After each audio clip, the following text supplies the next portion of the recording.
Imagine a place where if you stop moving, you freeze. Here, mistakes are not forgiven.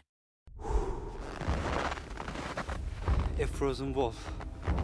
If you don't move, you freeze. Imagine a village where temperatures drop as low as minus 71.2 degrees Celsius. Here, spending just a few extra minutes outside can lead to frostbite, the loss of a limb, or even end of life. Is it frostbite? Oh, yeah. After staying outside for just over 15 minutes, my nose turned white. Ice crystals began forming inside the cells, and the tissue started to die. If I had stayed out 5 minutes longer, my nose would have suffered permanent tissue damage. When people breathed outdoors, it would sound like dry grass rustling behind them. That was the sound of warm breath turning into tiny ice crystals. I'm in the coldest inhabited place on Earth, at the coldest time of the year. This is Oymyakon. Just to stay alive, I'm wearing more than 20 layers of clothing, weighing nearly 14 kilos. Stepping outside from a warm 30 degrees Celsius home means facing a temperature drop of over 100 degrees. That's why I'm also wearing gloves, boots, pants, and a coat, all made from reindeer fur. And even that's not enough. And now, I'm about to show you what life is like when simply going outside becomes a battle for survival. Within seconds outside, ice crystals start forming on the eyelashes and the skin starts to sting. The village feels like it's been abandoned. The cold burned my finger. The cold doesn't just affect people and wild animals. It stops everything from functioning. Phones don't work properly and often shut down. Cars left outside freeze in just a few hours. Since the ground is always frozen, no fruits or vegetables can grow here. We boarded a plane in Moscow, flying east for 7 hours to Yakutsk. From there, we covered an 18-hour, 900-kilometer road trip. It's 2 a.m. and we finally arrived at the coldest village in the world.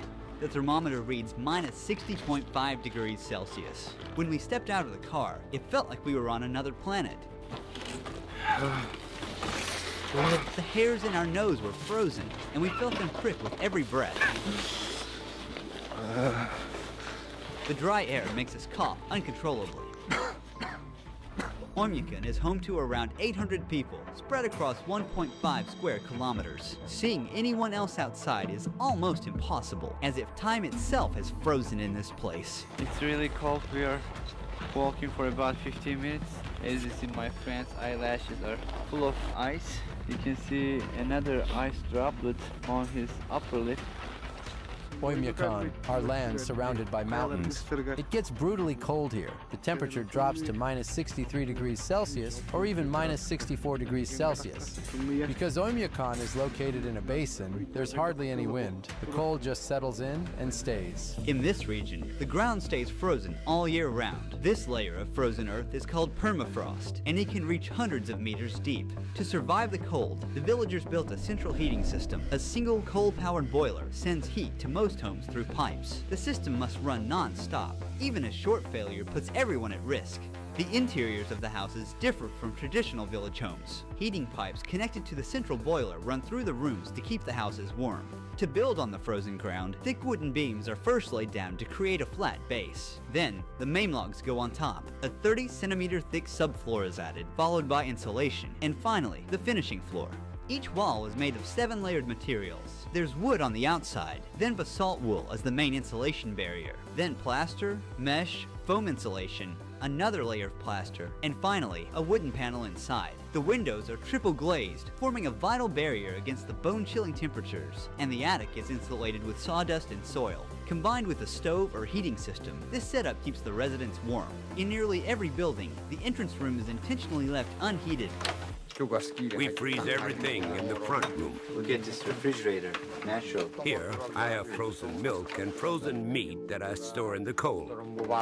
As you can see, these first 2 rooms at the entrance used for storage and as a refrigerator. These unheated rooms also serve as a buffer against the freezing cold. You can see ice and snow covering the interior of the room, especially the ceiling.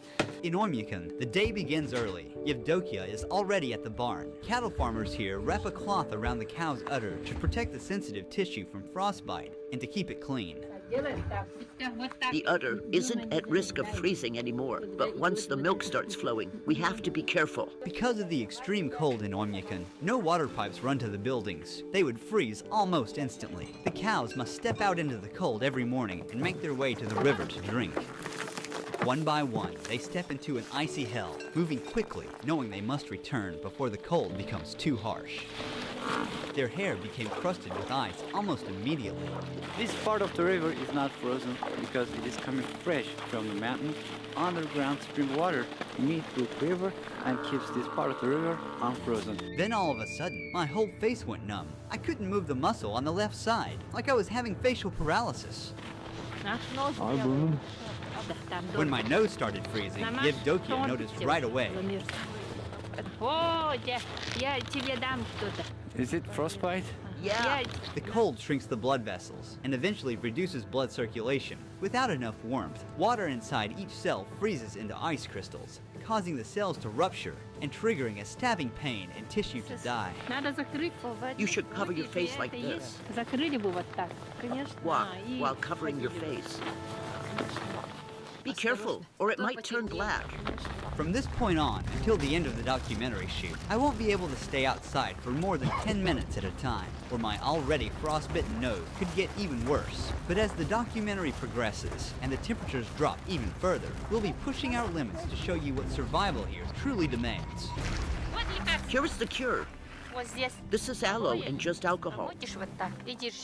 You soak it like this and apply it to the area that's frozen. And don't rub it, okay? Otherwise, you'll damage the vessels in the capillaries, and it'll lead to sores. Then Yevdokia began her daily chores by hanging freshly washed clothes in the yard. Within just minutes, they completely froze solid. Her clothes are completely frozen. My hands are freezing.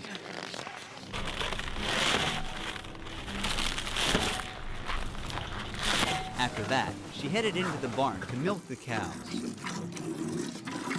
I keep Yakut cows because they produce really high-quality milk. The fat content can reach 7 to 8%. As you can see, there are some ice and snow covering the ceiling, but here is warm. The sides are also covered in snow. You can see some droplets from the ceiling. That is because of the humidity. The air is thick with the smell of hay, warm milk, and livestock. Now we are going to meet a horse master. We're about to see the wild Yakutian horses in their natural habitat. Mikhail, Ruhi. here are the Yakut horses. The conditions here are so harsh that only they have been able to adapt. What is the temperature today? It's somewhere around minus 50 degrees Celsius here. It's also hard to be outside for a long time. We have a system of fences in the open area. They mostly graze freely. These Yakutian horses don't need heated shelters, as they can endure minus 70 degrees Celsius outdoors day and night.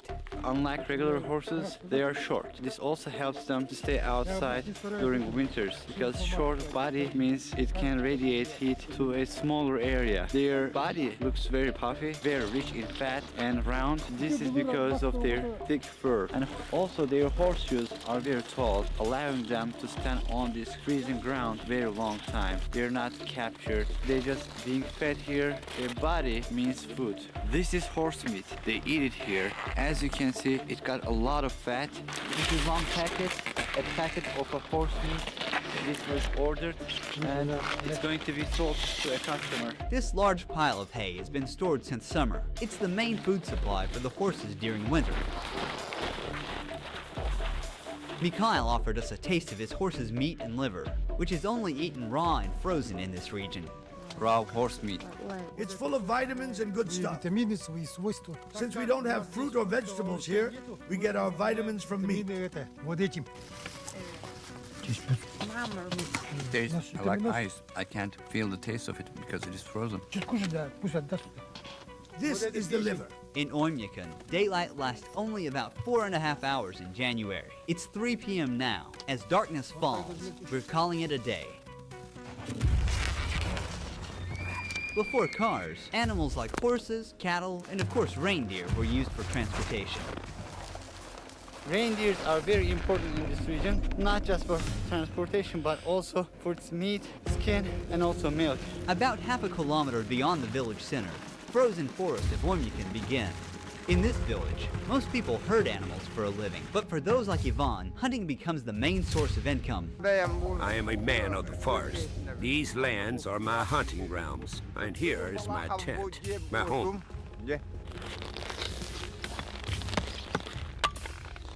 He's making fire now. We need this fire because it is too cold here.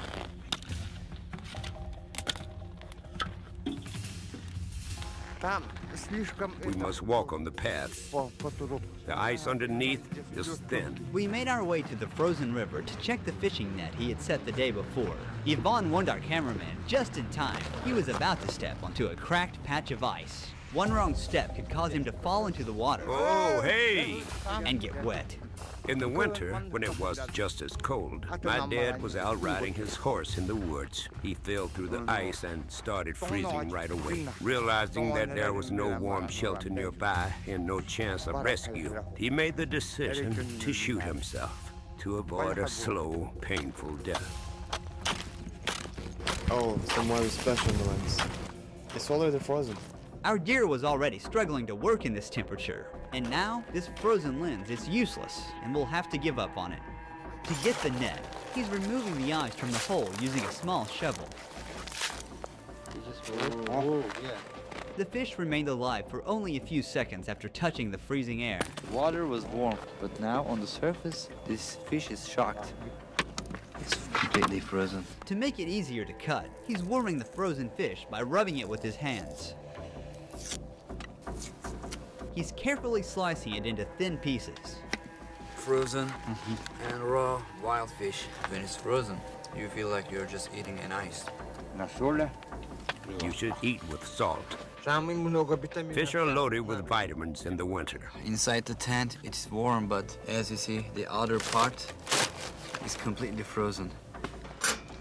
He's feeding the fire and sharing some of the fish to nature. O Spirit of nature, accept our gift. Bless us with a successful hunt and grace us with the abundance of your land. According to his shamanic belief, he must keep the spirit of the hunt satisfied, or next hunt, he might come up empty. We're heading into the wilderness. Ivan wants to hunt something big.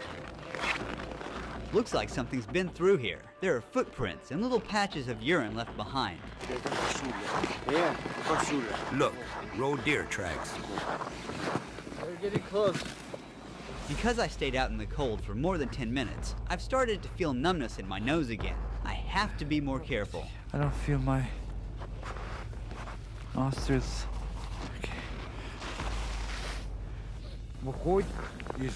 From that side, it ran towards the forest. That's where I'll set the trap. He hopes to catch a large animal.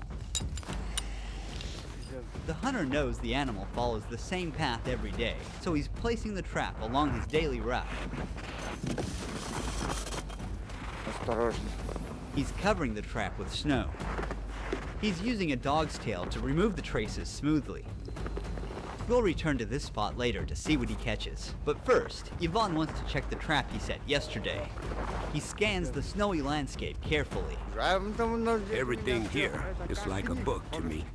When the snow falls, I track how many animals there are by their footprints. I already know how many animals live in this area. The Saka are a Turkic people who migrated from Central Asia, and I'm from Turkey, a country whose roots also trace back